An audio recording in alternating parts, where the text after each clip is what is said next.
quiet. Go on and get crunk. Head back to Longview, Kelly popping trunk. I ain't even tripping. Riding and I'm sipping. Let me come through, 4-4, steady tipping. On that new lap. Watch the trunk crack. Let me sit sideways, CB running back. Maybe AP, maybe AD. I ain't even tripping cause we some athletes. Messing with Smitty in the summertime. He get pissed if we don't make our time. But we gon' get it, cause we gotta finish. Nebraska Horn Hustlers, man, we diminished. Put them boys little, paint like a skittle. I ain't even tripping, I ain't never double dribble. Cause I'm a player from the Himalaya. Let me sit sideways, man. Maybe back door, maybe fall off. Sipping codeine cause I gotta kill a cough. Let me sit sideways in the big Benz. Oh, you boys, they my brothers, they my friends. Holla at Coach Sumlin, holla at the Stoops. Let me sit sideways in the two-door coupe. Cause I'm sitting clean, foes on the lean. Look at my pants, got a sag in my jeans. Let me sit sideways cause I'm steady coming. PT throwing that ball, let us humming. I'ma gon' catch it, I'ma gon' wretch it. Man, I'm sitting sideways, boy, shoulder naked today.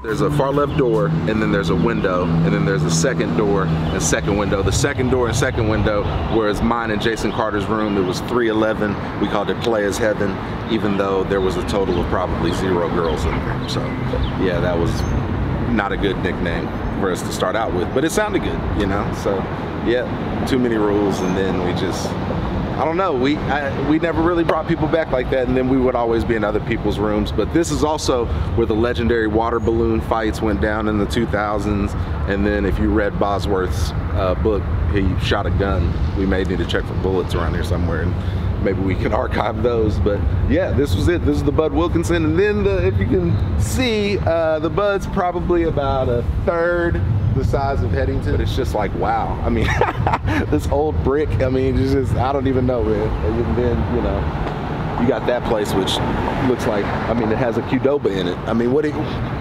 you know, they never had anything like a Qdoba. We had a few pool tables, that thing, you know, the games and all the, just everything. It has a study center in it. We had a few computers, you know, it's just, it's a lot. I mean, this side of the stadium, you asked how it was when we were walking over in the mornings. I mean, it was depressing. It wasn't like this. You know, they've got fingerprints where that Barry Switzer Center is. I mean, that's now a fingerprint only deal. I mean, we thought it was cool. We had a little passcode lock that they would change weekly on us that we thought was pretty cool if we knew that. Now, like, you can't get in there if you don't have the thumbprint. Well, there's another, you can see the sand pit from right here. We'll have to check that one out. But I mean, our only sand pit we had was over there. Now they've got basically just a field just for a sand pit. I mean, which is amazing. So yeah, and then you've got, you know, statues of Bud and, was it Bud and Barry over there. So not many places can offer that. This field used to go this way and that way, and it used to be that flat AstroTurf, but now it's like field turf, which you can see, which makes it more game realistic. And then they brought a sand pit over here. That's the whole parking lot for, or a, looks like a driveway for Lincoln Riley, so not mad at that. And then, but this is the new sand pit. The only other one that we had was back by the track where we used to do the long jump. They used to do the long jump pit. So now we have our own, so that's really, really cool. And then we're gonna check out the practice field, so those haven't changed, but this is just amazing. Some of the background detail, just, I mean, this is pretty nice. Not bad, not bad. They get all the nice stuff when you leave, so.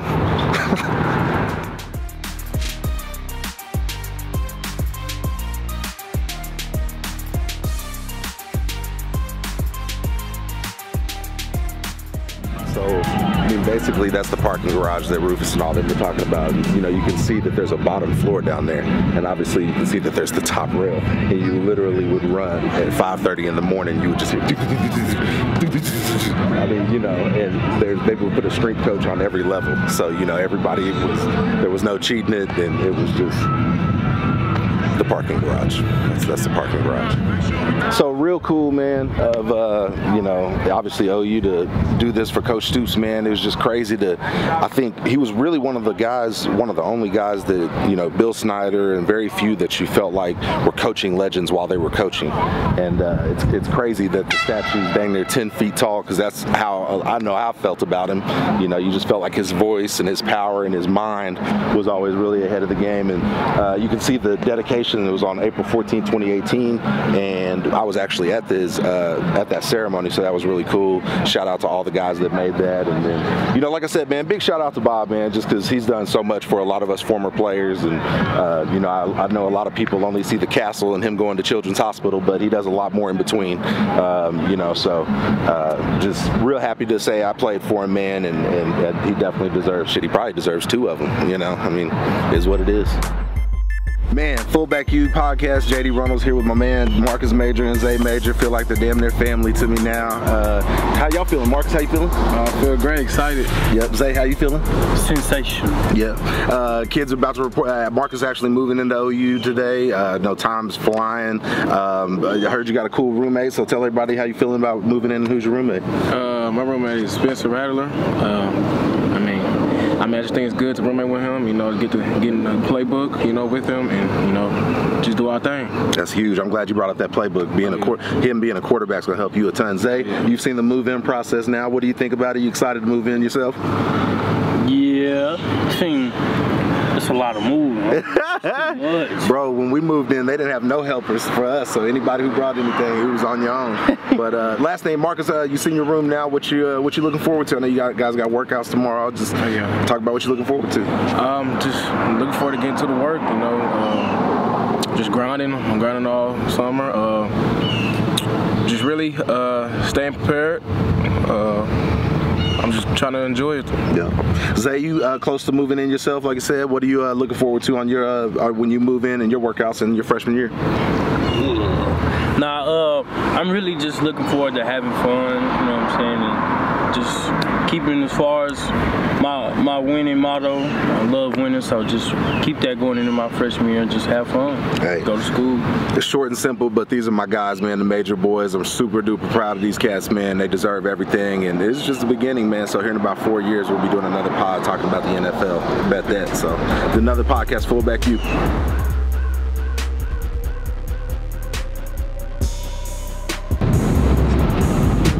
What's up, bro? How's it going? Oh, how's it going, Trust? Good to see you, man. Take care. One of my Carl Albert buddies, man. I'm famous around here.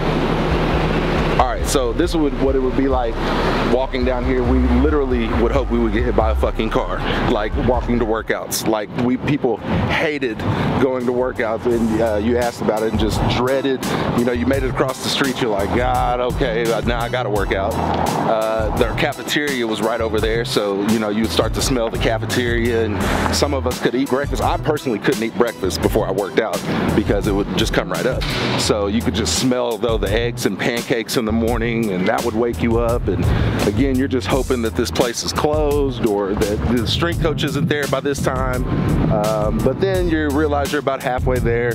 You don't have Jordan cleats in your hand if you're us. You just have regular stuff, and then you know, you finally get over there, or get close to over there, and it starts to set in that the next 2.5 hours of your life are about to be shitty, so to say the least. And then Rufus and all those guys, you know, just for us, it was we didn't know what workout was coming next, and so you go in there and it, like, you know, you can't see from right here, you can't see what's going on in there, you don't know, you haven't talked to anybody, so you're just like, okay, as soon as we go in there, it's gonna be crazy, you know. So it and then, oh, here's another one. When this wasn't built, my freshman year, when I first got here, this wasn't even here. So all we had was the indoor track back there. So basically, if it would like rain, we didn't have to run a bunch. Well, fuck, they build this thing now in the winter or any time. I mean, there's no excuse for us not being able to run 600-yard shuttles, be able to do any kind of workout. Again, you get over here, there's the outdoor track, which we've ran plenty of times. My big ass was out there running 300 and 400s. It was terrible. Usually Smitty didn't make us run over 300, so it was usually 200s or 300s. So that was bad though. It was not fun. Like I said, oh, and then we got to show everybody the hill that's on the opposite side of that, but looks like we're gonna get a sneak peek of the Everest while we're in here, so let's do that. disclaimer, we weren't let in here. They're running a football camp. You just saw that out there, so everything's kind of open. But real proud to see our Big 12 championship deals over here. Really cool college playoff, you know, banners up there and stuff like that.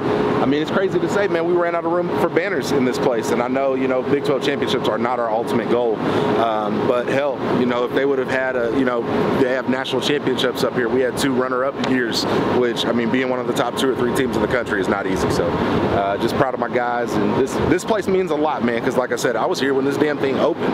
It was terrible. We didn't have these big fans up here, Brad. We didn't have any of this air conditioning that you hear. I mean, it was terrible, man. Summers it was way hot, winters it was way cold.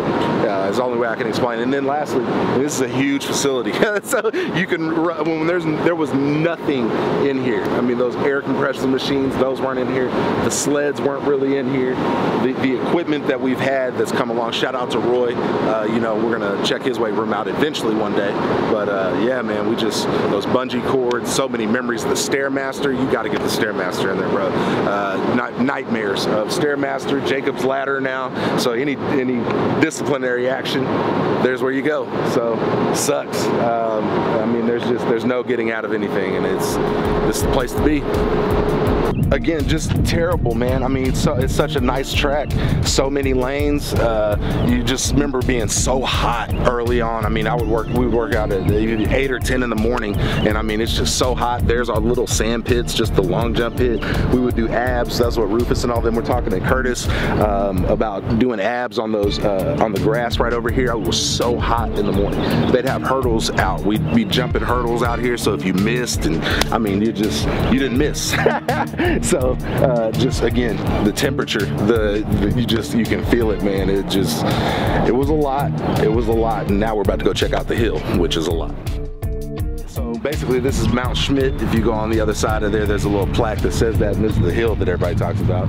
As you can see, it's probably about a 50-yard, pretty steep incline. It's pretty terrible. We used to start down there. The reason why that grass is so messed up is because we used to have sleds, like Roy talked about, and drag the sleds up the hill. You'd have to drag them up there, and then you'd have a partner help you carry them down. Absolutely awful. Bad memories. So terrible. Anyway, yeah, it made us a lot better though, man. And I remember we used to also do bungee cord stuff up here, so you'd have a partner. One day, probably my hardest workout one day, we didn't have a partner, and Schmitty was holding me, and I mean, he was just pulling that thing as hard as he could back, and it was just awful. And then finally, when I got done with high knees, he just lets it go and smacks me in the back, and I'm just like, dude, it's just part of it, you know? So you just go on with your day. I was just glad he let me make it through that day. So the top 2 windows, the one on the right, it wasn't mine, but the second one to the right was me and Jason Carter's. My roommate might have enjoyed a Black and Mild or 2 out of there. Okay, no big deal. It's probably good that was the only thing that was going out of the window. So proud of him. But anyway, just joking. He was an amazing roommate. But like I said, man, these dorms, it's just crazy how much they've tripled. And then this was our cafeteria, which we had to come right back in here. And I believe it was a media room. It looks like it's now used for track. But used to have chicken, and more chicken. Wednesday nights we had steak and crab legs, so that was amazing. But it was really cool, man. I was not really a picky eater. I loved the pancakes they made in the morning. We'd heat them up with a little syrup and butter, and things were amazing. Of course, after workouts, because I didn't want to throw them up. But anyway, like I said, shout out to all the ladies that used to cook for us. That was amazing. So, yeah. Fullback U podcast. Got my main man Marcus Major Sr. and wow, what a year it's been. A friendship, family. How you feeling, Mark? I feel good, man. It's a good day. Just trying to get things going and get him acclimated as quickly as possible. I couldn't imagine y'all been doing all these traveling for camps, and this is your son. This is, you know, 18 years. What's it now like? I mean, you about to drop him off and then make the shoot down the road? And now, granted, you're down the road, but how does it feel? You know that your son's leaving the nest, but also that you're going to be somewhat close. Actually, we feel more relaxed today than any other time. The way I am and the way Marcus is, you know, there's typically a lot of nerves leading into the whole thing, but as we pulled up and arrived, they all subsided. Yeah. So it's just a level of focus that he needs to have, and just trying to get ready to get busy.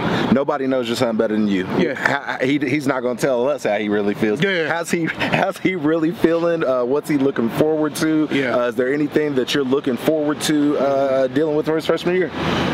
I think he's just focused. He really got high expectations. He won't verbalize them, but he's got high expectations for immediate impact. So that's what he's working on. He's did a really good job of preparing his body and getting his body right, getting healthy, and also putting on weight, adding speed. So his focus is to come in and contribute immediately.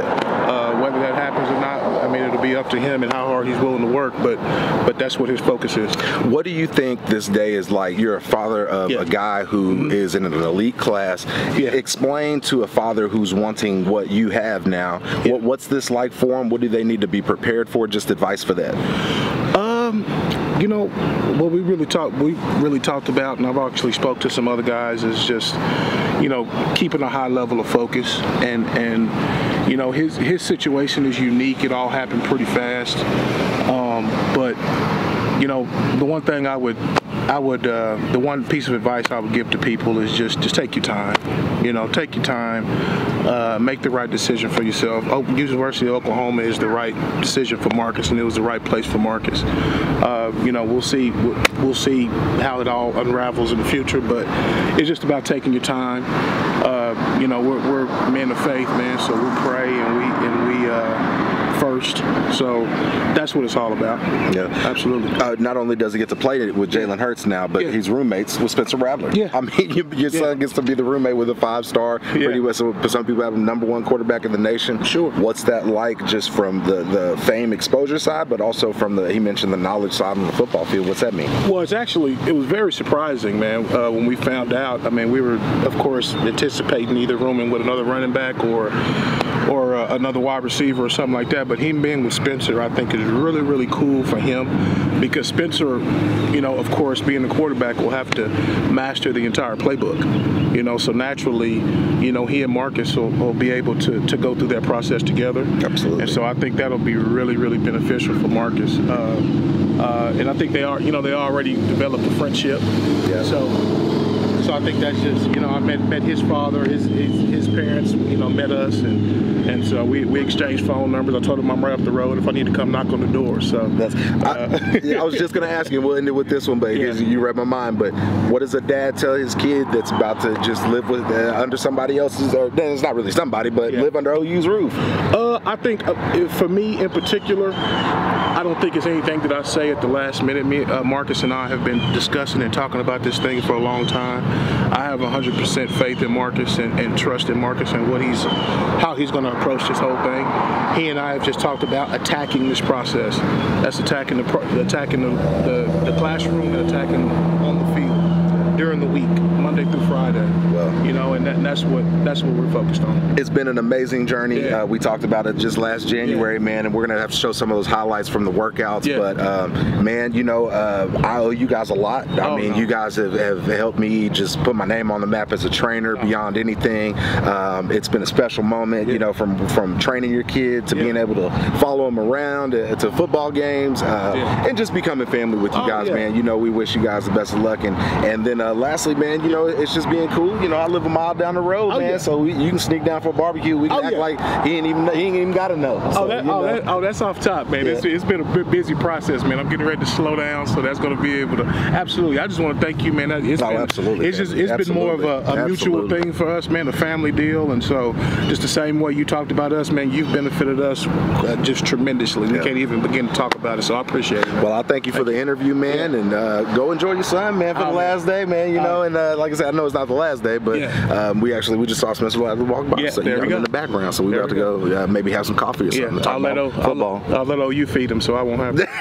I like it. We was touring the campus just a little bit earlier. We saw they got the Qdoba right in there joint. He'll be 220 before I love it. July's over. I love it, man. Enjoy your day, Marcus. Thank you very much, man. Appreciate it. Fullback you. All right.